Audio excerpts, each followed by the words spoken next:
Okay, we got a lot of things to talk about. Going to call this one the Teal Shirt Report Podcast, episode show number 55B.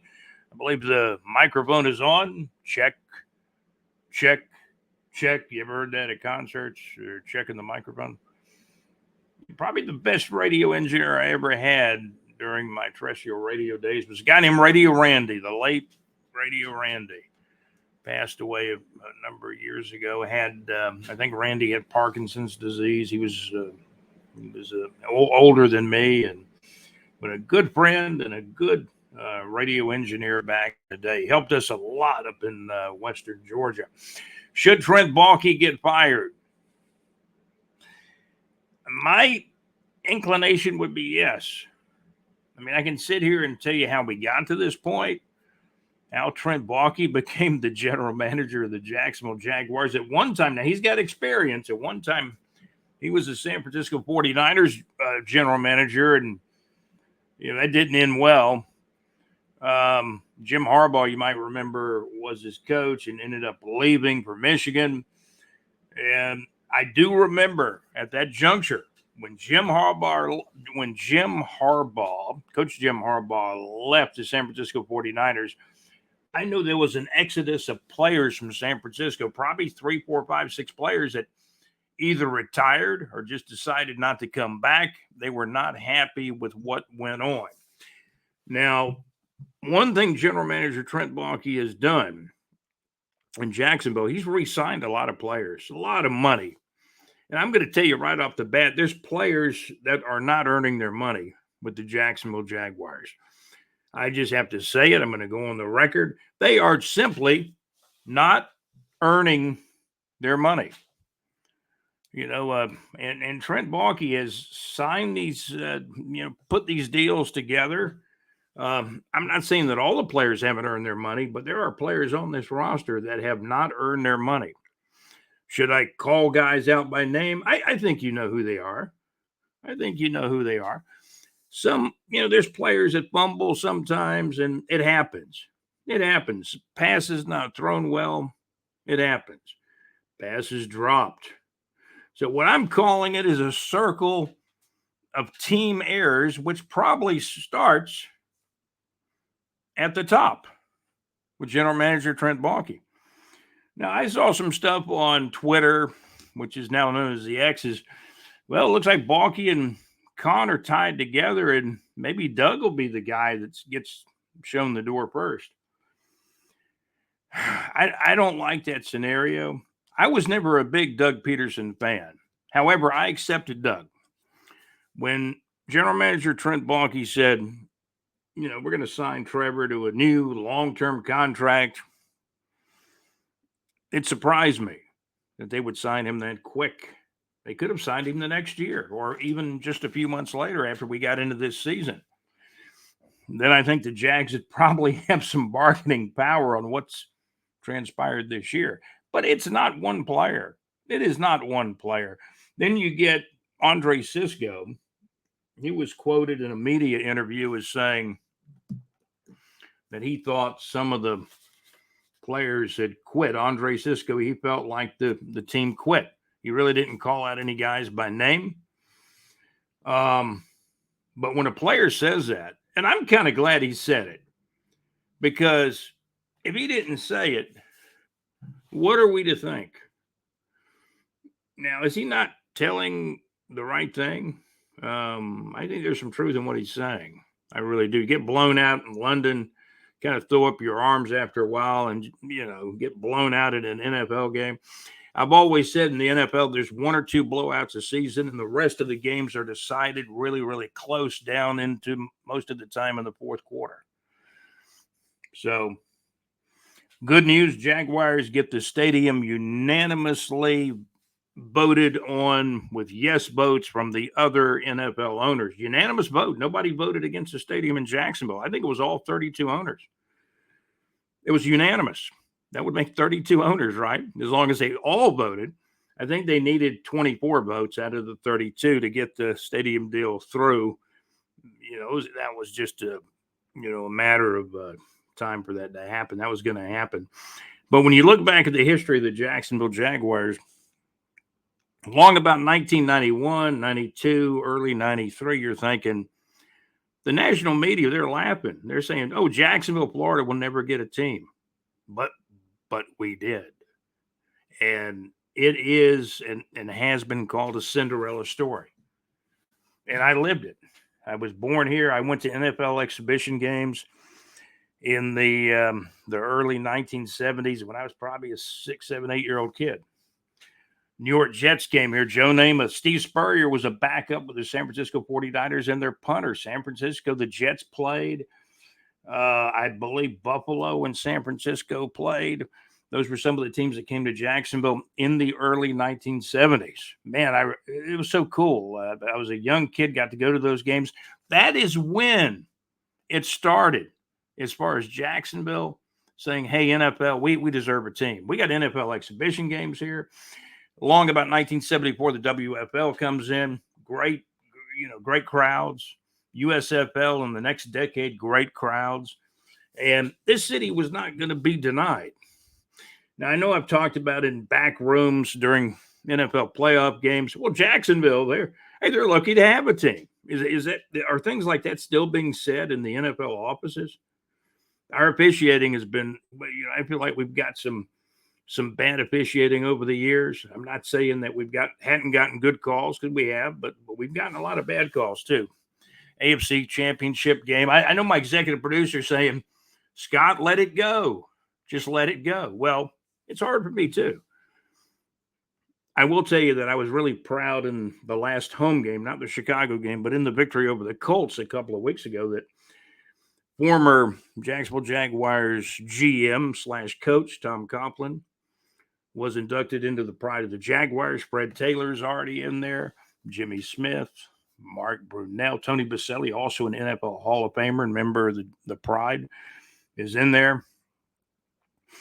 Again, as far as the ownership situation, there would never have been a Jacksonville Jaguars football team and franchise here in Jacksonville without Wayne and Dolores Weaver and Touchdown Jacksonville, I believe they were called, and many, many other countless people who helped. And many of those people, some of those people are no longer with us. They passed on, but they left this great legacy of 30 years of Jacksonville Jaguars football. And now we're going to get a new stadium that's going to be built over the next few years. At least we're all in Jacksonville this year and all in Jacksonville next year. And then I believe 2026, we're still in Jacksonville, but only the upper deck will be closed, and we'll have about 40,000 or more capacity in 2026. And the stadium will be built in 2027.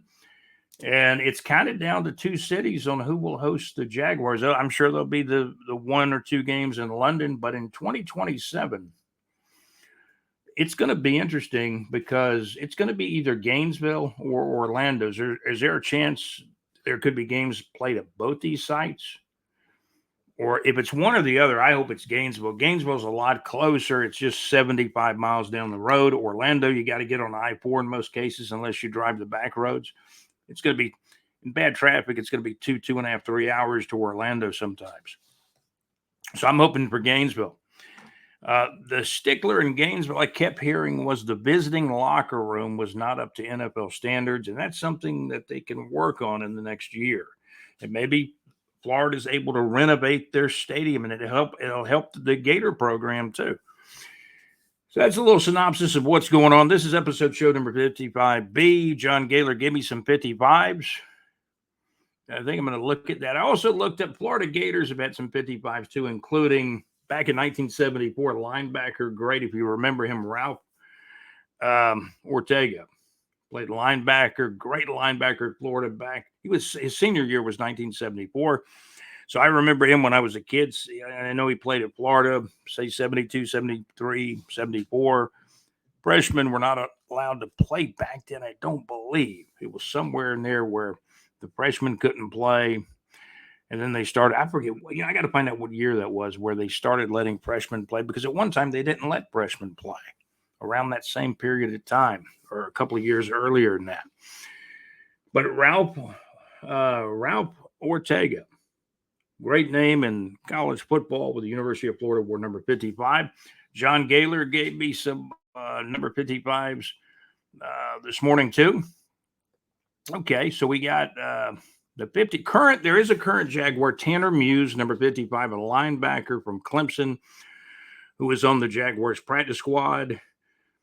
And then John dropped the big news on me because sometimes I'll forget some of these numbers. Not all the time, but sometimes. The greatest Jaguars player ever to wear number 55 has got to be linebacker Tom McManus. He was out of Boston College, played linebacker for the Jaguars. He's still in the area. He's still involved in, he'll be at some of the Jaguars functions, and, he's on podcasts and things like that. Great guy. Very, what I like about him, very animated guy to listen to. Like if he's being interviewed by, on radio or a podcast, Tom McManus, number 55. This is episode show number 55B. I'm going to make a list of 55. So we'll probably keep, the 55B, the 55C, perhaps in the next one. And we'll keep the theme of double nickels 55 going. Jaguars lose, as you know, 35-16. Baseball playoffs underway. The Mets battling the Dodgers in the National League. Maybe we should update that here on this podcast or the next one.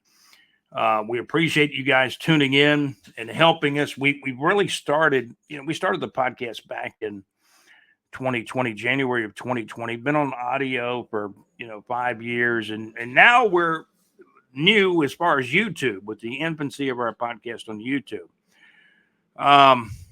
There's a call for more funding.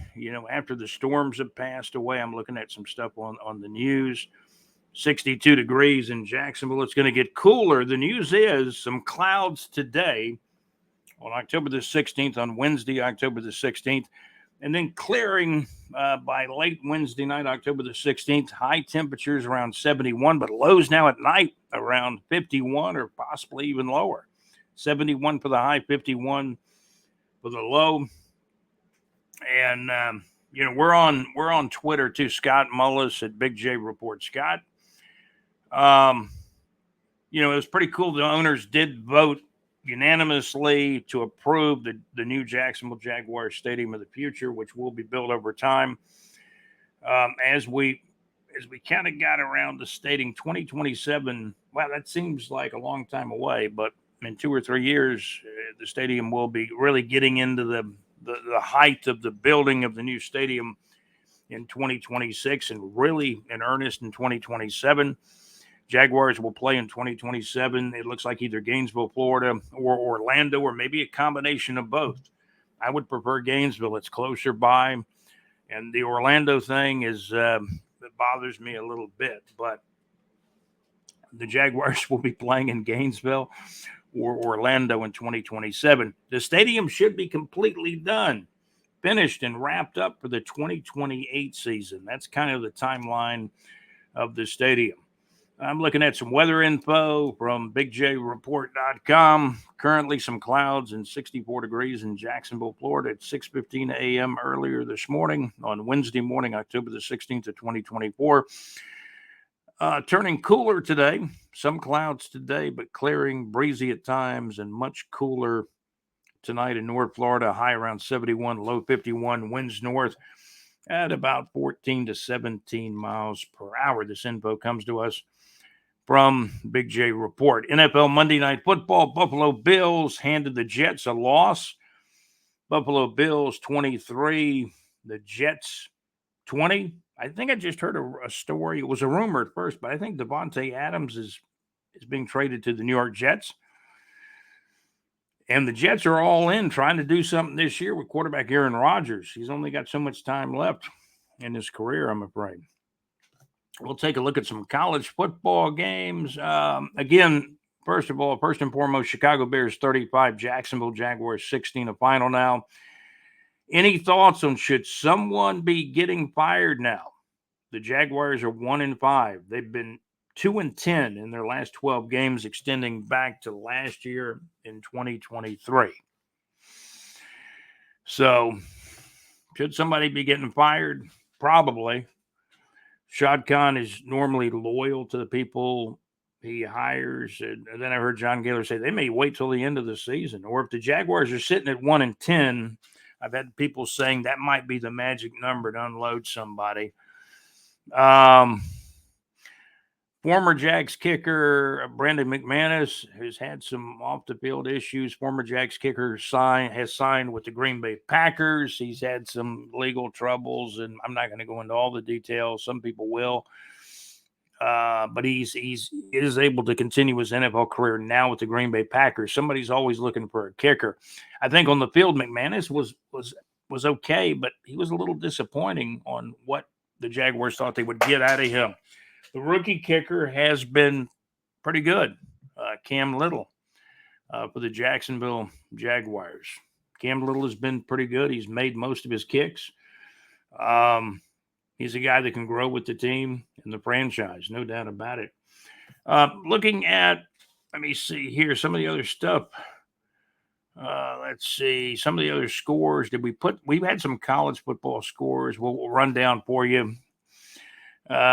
More scores last Saturday in college football. Big Ten Oregon Ducks. This was a huge game. Let me grab my pen. I dropped the pen on the floor here at World Headquarters. Sorry, sorry about that. Getting back to some scores. Let's see. I got some scores that we're going to that I have pulled up. College football, just to kind of wrap up last Saturday's games. More scores: Big Ten Oregon Ducks 32, Ohio State Buckeyes 31. Penn State in overtime beat USC. These are two teams teetering on being in the playoff.